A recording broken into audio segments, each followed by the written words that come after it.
Hey, what's good you guys? In today's video, we're talking about a basic skincare routine. So whether you've got oily skin, dry skin or even regular skin, this particular Indian skincare routine will apply to you.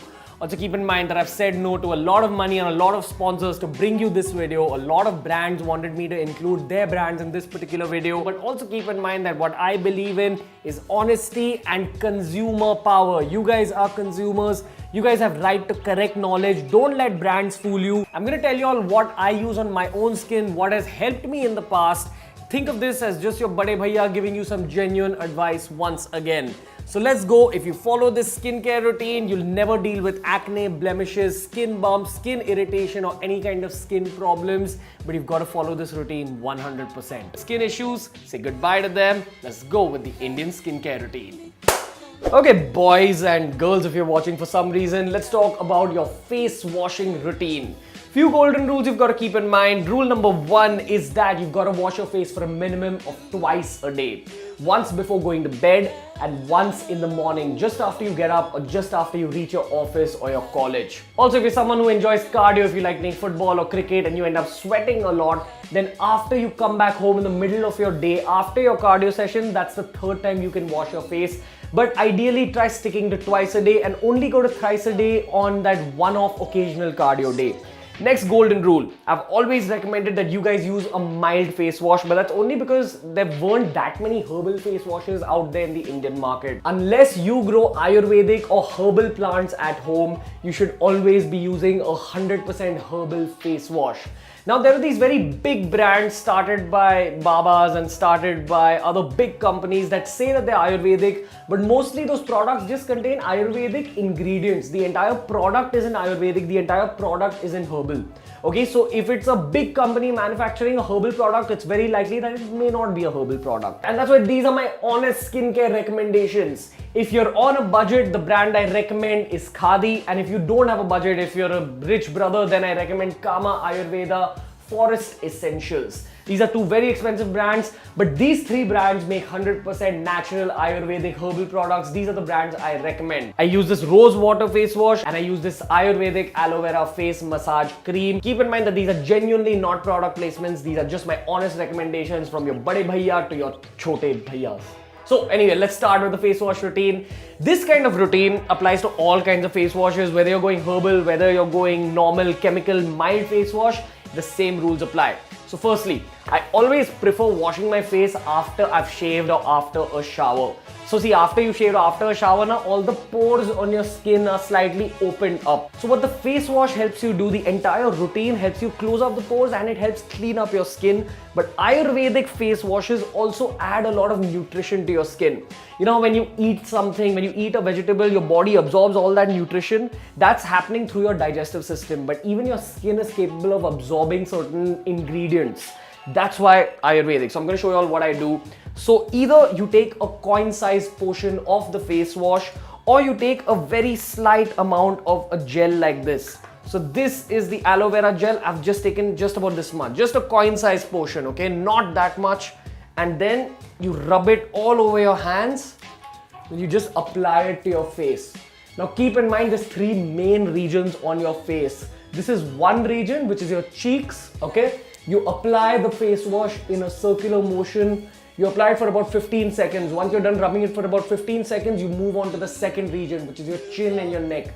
Again, apply it in a circular motion. The reason that we apply it in the circular motion is to increase the blood flow to that part of your face. When the blood flow increases to a certain part of your face, the skin in that region also rejuvenates. It starts rebuilding. It increases the growth of skin. It promotes growth.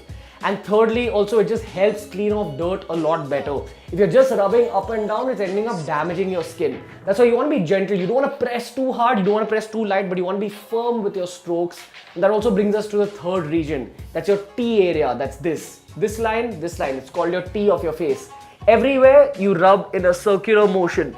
So you rub it in and see if it's just a normal mild face wash, then I'll say that you can just wash it off. But with a herbal face wash, you've got to let the face wash kind of sit on your face for about a minute, let it do its magic and then proceed to wash it off. Keep in mind, you don't want to wash your face with hot water because that's going to damage your skin, and you don't want to wash your face with freezing cold water because even that damages your skin. So the way to go is either room temperature or tepid water. Tepid is slightly hotter than room temperature, but nothing more than that. So lukewarm or room temperature, and you just wash it off. Okay, so my face is all fresh and clean right now, but keep in mind, this is just the start of the skincare routine. Alright gentlemen, let's talk about moisturizers. Keep in mind, whether you have dry skin, regular skin or oily skin, these moisturizers will apply to you. Why do you ask? Because these are not chemically made moisturizers, these are natural moisturizers. Chemically made moisturizers sometimes clog the pores on your skin, increase your acne, and sometimes they even affect the good bacteria on your face. Your face is made of both good bacteria that fights acne and bad bacteria that actually increases it. Now, a lot of times chemically made moisturizers might be disinfectants and they might be anti-acne, but they'll destroy both the good and bad bacteria. In that kind of situation, natural moisturizers like this are your go-to.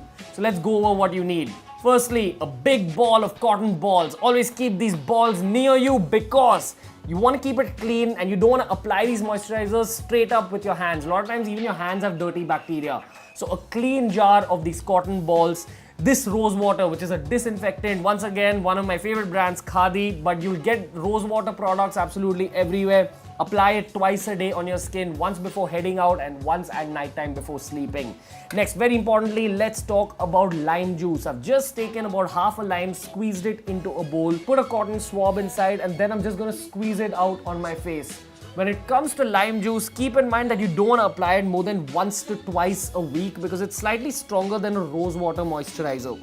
Now, the advantage of lime juice is that one, obviously it'll help you fight acne, and two, it'll destroy some of the blemishes on your face. You know, these acne marks, the black marks that are left on your face because of the acne, that'll kind of fade away a little bit with lime water. And as you can see, lime water really makes your face sting. So if it's too strong for you, mix it with a little bit of water. But if it's stinging you, that means it's working. And finally, after you're done with lime water, this is the magical beer biceps ingredient. This is basically aloe vera. I have an aloe vera plant at home which I regularly use for my own skincare routine. Now, aloe vera is one of those magical medicinal plants where the pulp actually has a lot of powers. So you basically just tear it open, tear the skin open, squeeze some of the pulp out, like, you know, maybe scrape it off with your nail. Okay, I like mixing it with my lime water. Again, just take a cotton swab, take some of that gel out and apply the gel onto my face. This also makes your face sting a little bit, but this is one of the most powerful moisturizers out there. So again, if you're dealing with extremely dry skin or even if you're dealing with very bad acne, once or twice a week, just a squeeze of aloe vera with lime juice will do the trick for you. I promise you, this is going to change your life. Turn towards nature, turn away from chemicals. Alright, so now that we're done with the basics, let's talk about anti-acne products specifically. Keep in mind that the moisturizers I spoke about were also anti-acne products, but those are your long-term anti-acne products. These are your short-term products. What I mean by that is that, you know, when the acne is active on your face, when you've got a fresh pimple that's very painful, that's when you've got to turn to these. Now, in the past, I've recommended that you use this. It's a tube of something called clindamycin. You get it at any general store. But also keep in mind that antibiotics like this in the long term, if you overuse it, it can destroy the good bacteria on your face. That's why the first thing that I feel you should turn to are these natural herbal oils. Now, these aren't oils like your regular coconut oil or the kind of shikakai oil that you put on your hair. But these are your regular low density skin oils. They are meant for skin, they're meant for pimples. Now, for some reason, if you put coconut oil on your face, coconut oil is extremely dense like most other oils. So it'll end up clogging the pimple even more and the pimple will become worse. But these oils are low density oils. This in specific is something called sweet almond oil. You can also go for rose hip oil or tea tree oil. They're meant to reduce the inflammation on your face. So when you put them on a pimple, they don't block the pimple, they get absorbed by the pimple and the pimple's inflammation or the redness of the pimple reduces. It basically helps the pimple heal a lot faster. That's why I'd always suggest that you go for one of these low density oils first, and then if these don't work on you well, then turn to the antibiotics. But don't overuse the antibiotics. Always first turn to the tea tree oil, the rosehip oil, the sweet almond oil.